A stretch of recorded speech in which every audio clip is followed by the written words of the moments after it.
Welcome back to the Fairly Decent podcast. I'm your host, Jason, and today we're going to do part 2 of my liver transplant series, if you will. I'm just going to try to get back into where we left off with the first portion. I believe we left off maybe like right after the completion of my liver transplant. So now we're going to kind of get into what life was like and is like after a transplant. So yeah, make sure you guys stay tuned and let's get right into it. Okay, so I'm going to get into a little detail. I'm not going to give you every single day by day because that would just be way too redundant and way too long of an episode, just boring, really. But yeah, so after the transplant, life in the hospital is obviously very different. You're confined to your room, confined to your bed. I wasn't able to walk. I wasn't able to even eat. So I had feeding tubes down into, I guess, my stomach area or wherever.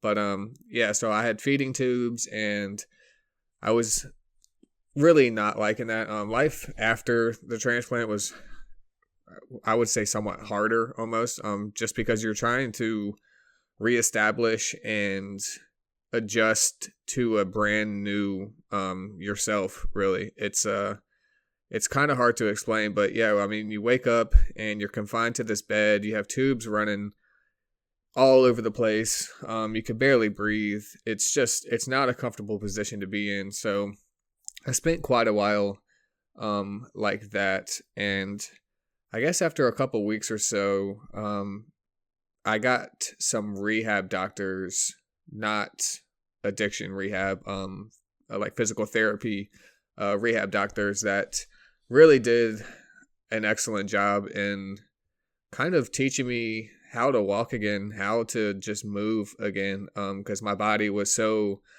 just the chemistry was out of whack. Everything was just, the wiring was not right. So they brought in doctors to, get me out of bed, and at first it was just sitting up. I couldn't even sit up, really. I was just kind of laid in a bed all day, every day for weeks. And so finally these doctors come in and they teach me how to sit up again. And the lower half of my body is almost like numb because I haven't used my legs in so long. Just the lower half of my body just almost feels like nothing. It almost feels like it's not even there. So some days go by of doing that, and it's a struggle. Every single day is a struggle. Just to maneuver, just to move around was just a struggle. And I can't thank those doctors, the rehab doctors, enough at VCU. They really stuck with me. I really wanted to give up so many times, and they just gave me hope, just about walking again, just about being a human again, because I had given up, guys, honestly. After the surgery, you think everything is, excellent, your life is saved, but there's the aftermath that people don't really think about, and it's really demoralizing because you go into the hospital, you're able to walk, you're able to talk, you're able to eat, you're able to do all of these things, and just your body goes through so much during these surgeries and during these times of rest and just working on your addiction, really. And so yeah, after the surgery, life was obviously excellent, but it was very demoralizing because like we talked about a couple episodes ago, it's just a hard reset on your body. You have to learn to walk again. You have to learn to talk again. You have to learn how to pick things up and down. You just have to really learn everything over. And it's really demoralizing day after day because in your brain, you're thinking, I've been doing this for 30 years of my life.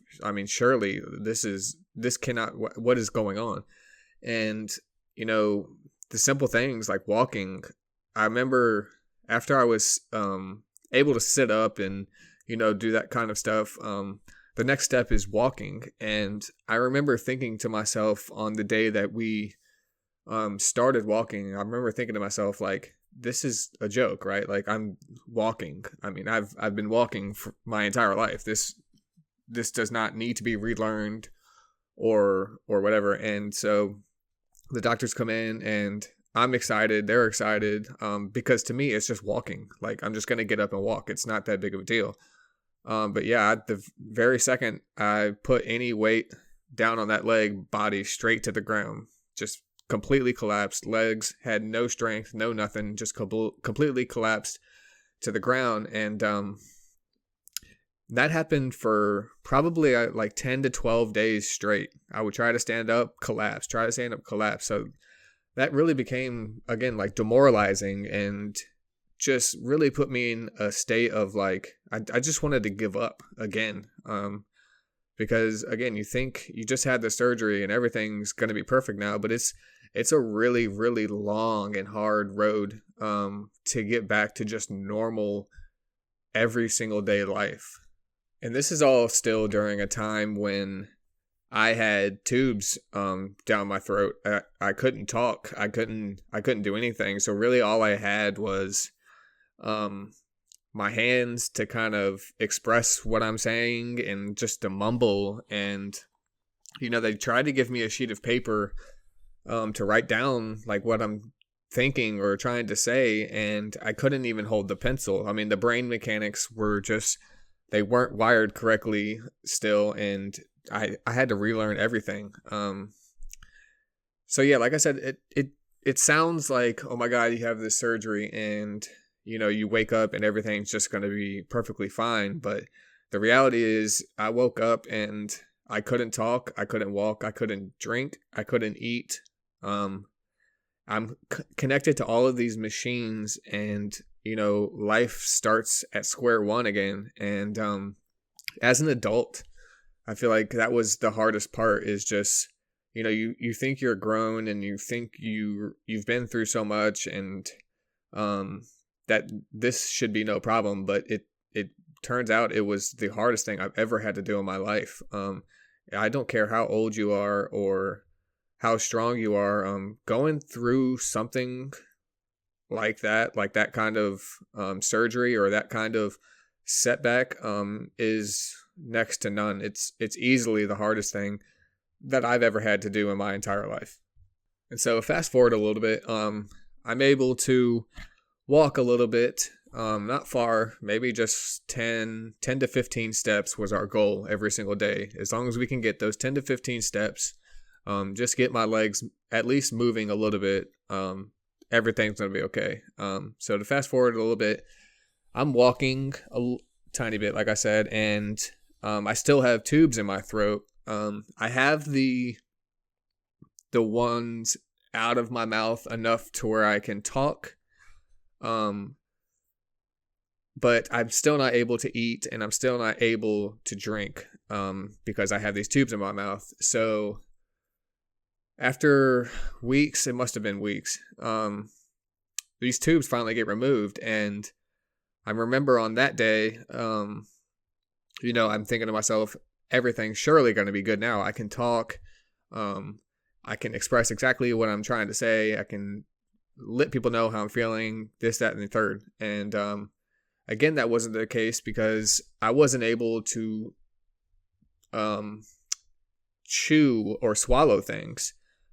So I had to go through a rehab for chewing and swallowing, which, again, you think to yourself, I've been doing this my entire life. This surely shouldn't be an issue.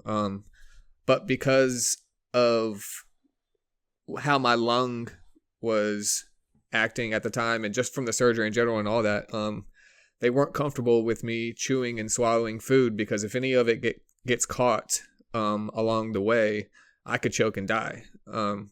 So I went through weeks of, doing these tests where they're checking my swallowing, they're checking how I chew food, they're checking everything that I'm doing. And, that's another one of those things that's demoralizing is, you see people eating around you, and you see people having a sip of water or something, and you're just left out on this island of your own where you can't do any of that stuff because you're medically not fit. So again, this is one of those times where I just wanted to quit. It just seemed like my new life was way worse than my life was before. Obviously, in hindsight, that's not the case, but during the time where you can't eat, you can't drink, you can barely talk, you can't walk, you can't do anything, your new life is like almost meaningless. It's like I can't even do anything on my own. Like what was the point of all of this? I thought this was supposed to, make me better and make me a stronger person and all of these things, and it wasn't the case. Your hard reset on your body just takes you back to nothing, and it really makes you appreciate the things that you're just God-given every single day. Like, again, the ability to eat, to talk, to breathe.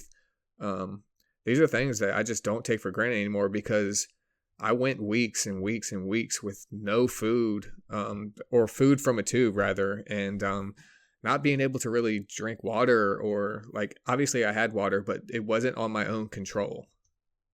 And to back up just a little bit on these chewing and swallowing tests, they start these tests with ice chips. And that's where the name of 2 episodes ago, that's where the name came from. It starts with ice chips. And, again, it's one of those things where you kind of take it for granted when you're just living a normal, healthy life. And yeah, so we started with ice chips, and normally you just let ice chips melt in your mouth, but we were focusing on the swallowing portion, so I needed to chew the ice chips a little bit. And you think to yourself, chewing ice chips, okay, surely. And so I chew the ice chips and swallow them, and they have this machine, this like monitor hooked up to where they can check like my swallowing.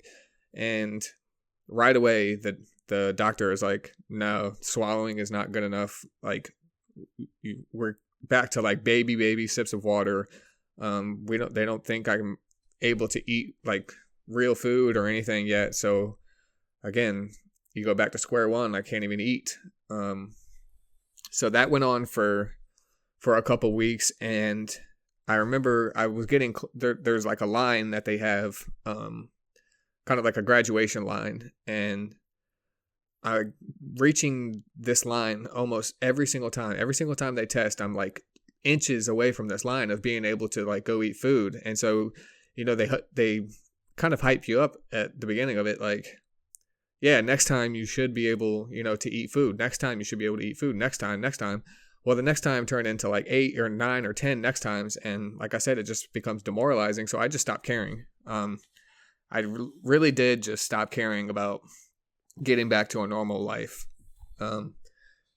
And so, I'm sitting in the hospital, and I'm depressed, and I'm just thinking like, what is this new life that like I've been given? Like, I don't understand it. And it's one of those things that it took a long time for me to realize that I needed to go through this reset of my body in order to maintain the healthy lifestyle that I live now.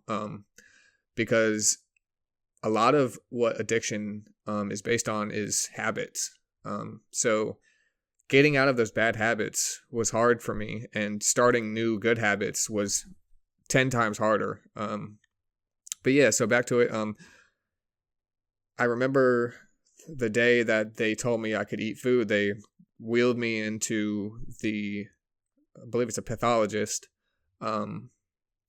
office, and the doctor had a really good look on his face, and he proceeded to tell me that I passed my last swallow test, and I had been cleared to eat food and drink regularly, as a person would. And I was sitting in a wheelchair, but my head just fell into my lap, and I started crying as hard as I could, because I was just, that little thing right there, I was just so happy that I had to cry. I just started crying about all of the,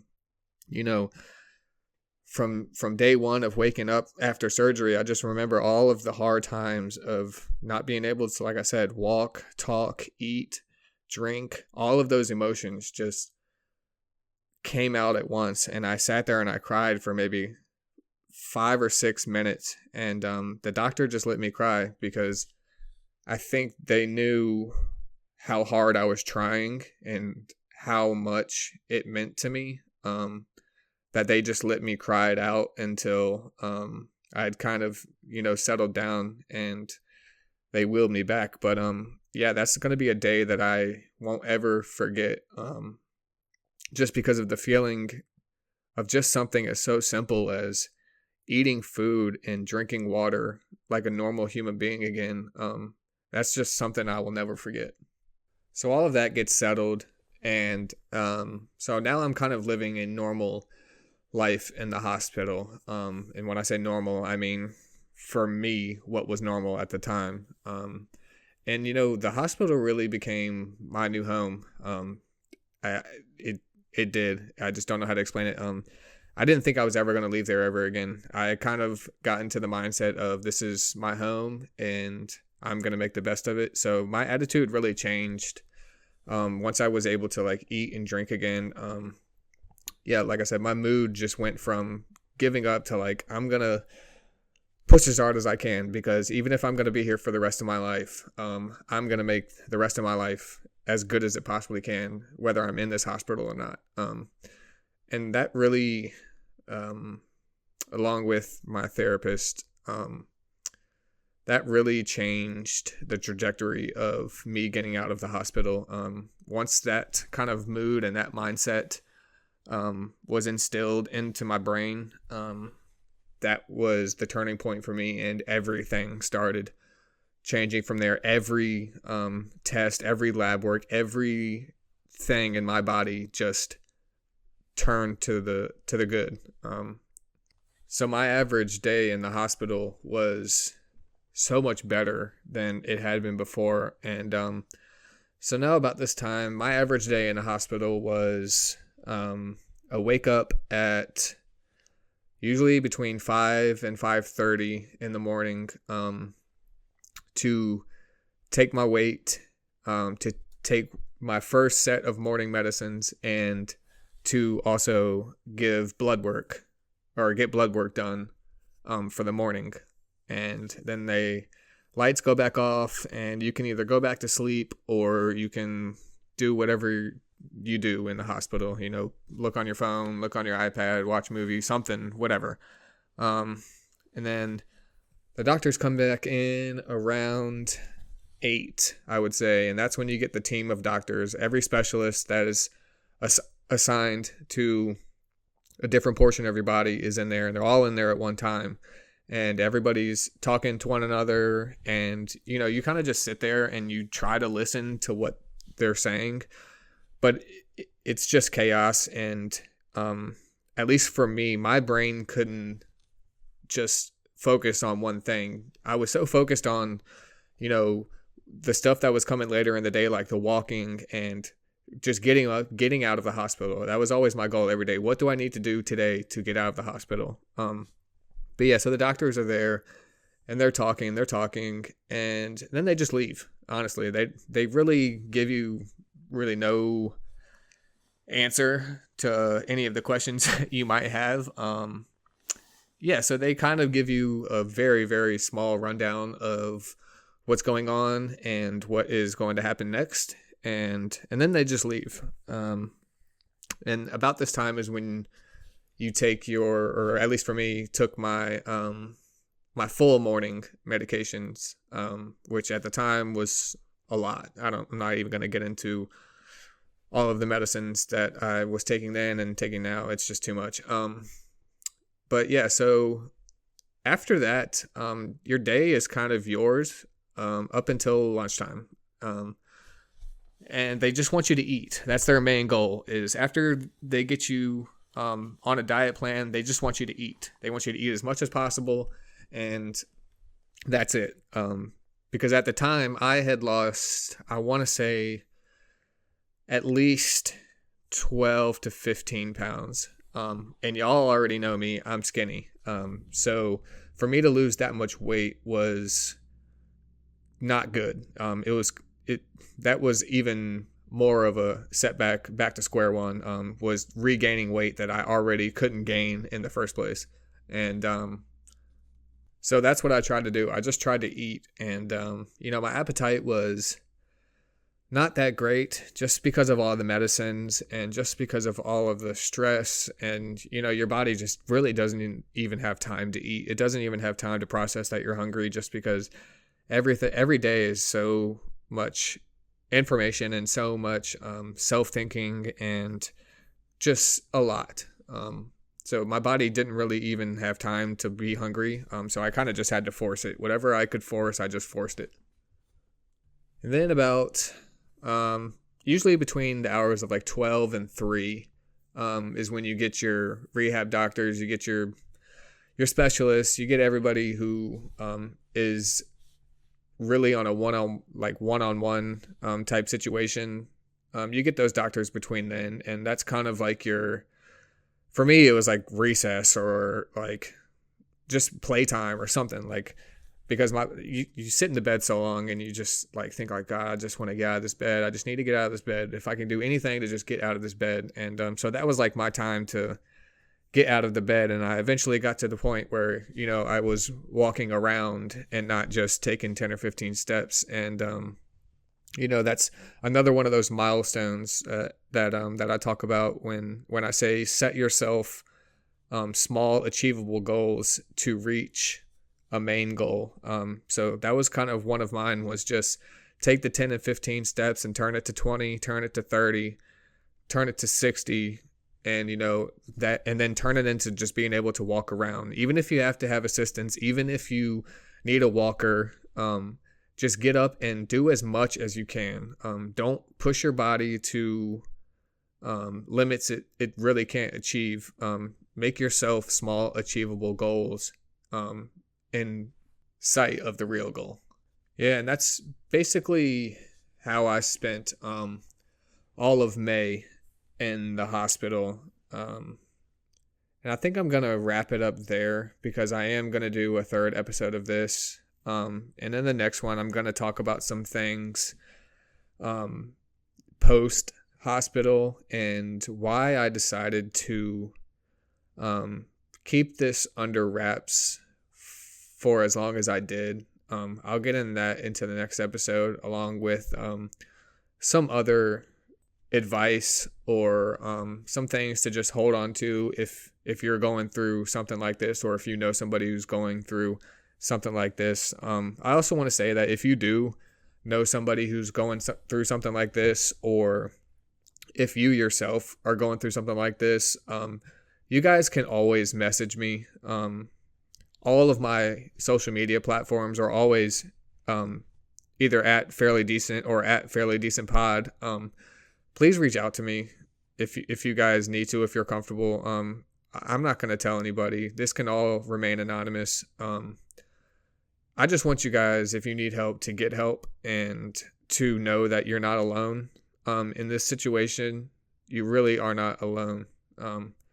There are tons of people who are going through the exact same thing. And if you just need somebody to talk to, if you need some advice, if you need any of my help, just reach out, guys. It's really not that hard. I understand it is hard to come to grips with the reality of your situation. And I know that it took me a very long time to be comfortable in talking about it. And when you guys do feel comfortable, just please reach out if you need to. If you don't, great. If you do, I promise I'll do anything that I can to help you guys. That's kind of my goal with this, is just to let people know that they're not alone. So yeah, if you guys need to, just reach out. And like I said, I'm going to wrap the podcast there today. Part 3 is coming next week, and I kind of just explained a little bit of that. But thank you guys for listening. Thank you for hearing my story and reaching out. I've been getting a lot of good feedback. I've been getting a lot of people who I haven't talked to in a long time reach out and say that, they're really proud of me being able to tell this story. And, I really do appreciate stuff like that. Make sure you guys come back next week. Like, comment, subscribe, do whatever you have to. Thank you guys for coming around, and make sure you guys come back next week. Peace.